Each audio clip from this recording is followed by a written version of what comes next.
stuff, then that facade gets a little teeny square of the whole texture, and it doesn't really work so well. But that was just a decision of practicality to do that. And then we ended up mixing light maps on the outdoor stuff, ironically. So again, we had to go back and re-export everything, but it's a very quick process. So we ended up doing real-time directional light. Because what we wanted outside was the ability to have a street with one side lit and one side dark, because that's what you feel in the city. If everything's uniformly lit, it's kind of movie set sort of feeling. So that's just one of those things we had to iterate. And then the majority of the stuff in there, not as far as polycount goes, but the number of items is all the debug meshes, we call them. Those are things that tell it what to do, where to go in the world. And so those, like I covered before, footplane inclusion icon. And the hull's just a shell around it, containing all the units within that, so the server knows which room everything's in. So this clip, let's just run through this little plane. There it goes. Just what those rooms look like in Max. Now the big green box around is the hull that contains it. It's so tall because we contain the flyers in there too, so anything that flies around the world has to be considered in a room at some point. So then we can select, and this is kind of a real-time workflow of hiding, unhiding, spinning, looking, to have a very sculptural way of working in Max, I think, with just constantly spinning and moving the model around, which is like that all hotkeyed. And that shows that this room has two meshes, the sidewalk and the building itself. At one point we figured out that building all the little clutter was better done by just placing all that stuff in the layout tool, because then we can do separate awnings for the front of the building and have it randomly generate which awning to pick. So that was kind of a late game development too. But then we get more variety out of the look of each facade. So that's just kind of stepping through some of the geometry and what they look like. Not the craziest stuff in the world, but that was the point. We wanted it simple. And then a lot of this stuff is the same from room to room to room. So all the clip planes are the same stuff for the outdoor pieces anyway. The collision mesh changes because it has to follow the shape of the building. But a lot of it's repeatable. So if you go ahead and you want to make 4 variations of the room, you don't have to reconstruct it. You just copy the group over, delete the visible mesh, and reconstruct a different facade. We minimized the amount of textures because we wanted a higher res because buildings are pretty big.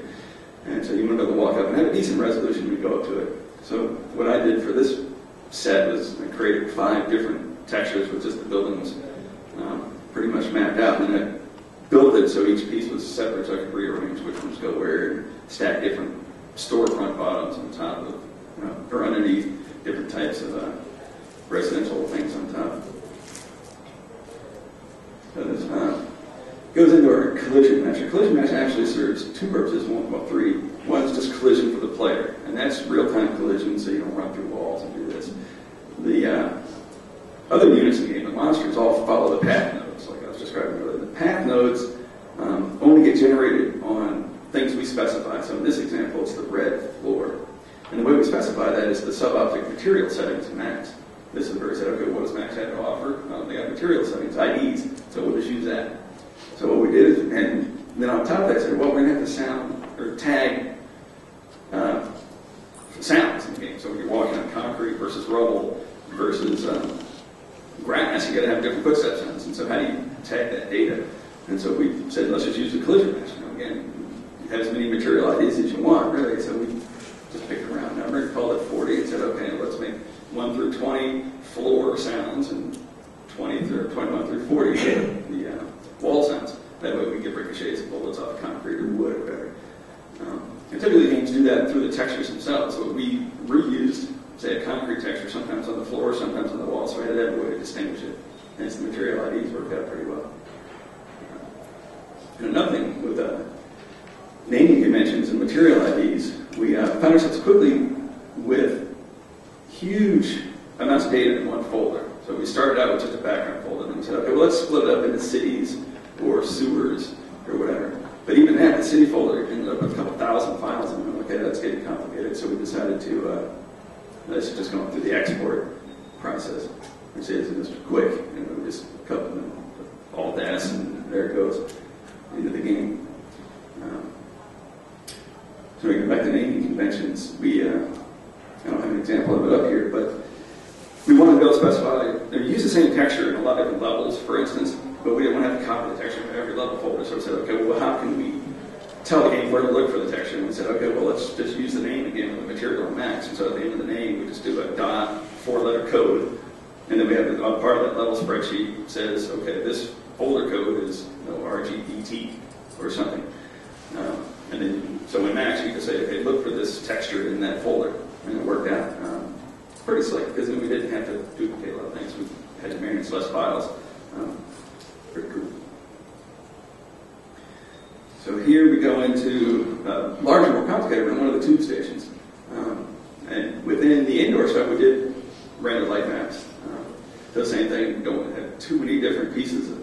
Now, constructed very modular, typical Max modeling techniques where you go through. Actually, I think I did one here. Just let this file run.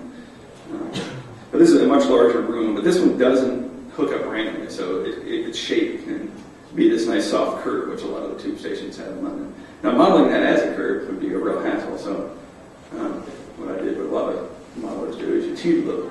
Built it all straight, orthogonally. And then just at the very end, apply the bend modifier, and then export it. And therefore, you don't have to worry about trying to match up the actual arc of every individual piece. So we're going to just go through it. The collision's part of that as well. And the other pieces don't have to bend because you never see them, but so we just select the whole group, and then pull the bend up. Then if we want to go back and change things, that's what's great about being able to stack in Max, and you just go back and edit your poly or what the material ID is, change the texture on it, and then reactivate it and export it, and we can make changes pretty easily that way. And it's a lot easier to light in a linear fashion as well. I could array the lights up to leave a few simulate busted out ones, and on we go. Now I ended up having to create a lot of these stations in a very short amount of time. So like I said, originally we were only going to have a few stations. So I had to come up with some of these techniques to get them generated more quickly. So using similar texture palette, the tiles. The tube stations have tile patterns, but the actual size of the tiles and stuff don't really change. They just change the colors of the tiles. Light the station a little differently. And then we end up with a far different feel. So this one's a temple station. Pretty much looks like the real temple station. I don't have a contrasting photograph, but it's a lot like that. So it's kind of fun making something real and going back in the real world and seeing it and saying, this would be cooler if it had demons. But I guess that's not going to happen for a while. So this is going into re-editing if I decide, okay, I don't like, I want to change the station tiles, and here it's going. And, it's all pretty standard stuff. And we'll pull up an individual mesh, and this one's separated into floors, walls, ceiling, clutter, the tracks. And each of those just has a material group that has all the different possibilities for it. That was easy to, because the train tracks and all the stations are pretty much the same, so I could just take that whole material group over with the meshes and then rebuild what's around it. And this is the unique set of textures for this particular station, so it has the temple name and the Piccadilly line and the circle line graphics on there. And, doors and whatnot, so nothing super complicated.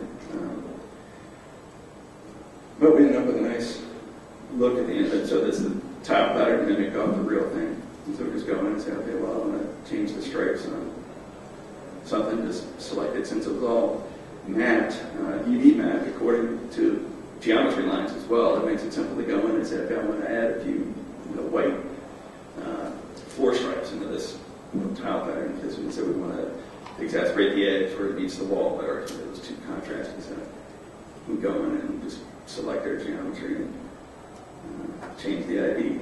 Don't have to remap, don't have to do anything. Now we could create whatever kind of patterns we want. Same with walls and ceilings are pretty much the same way.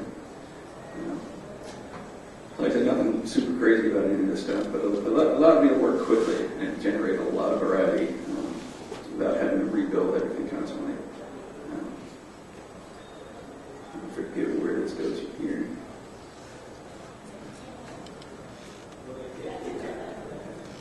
That's one big room. And this one,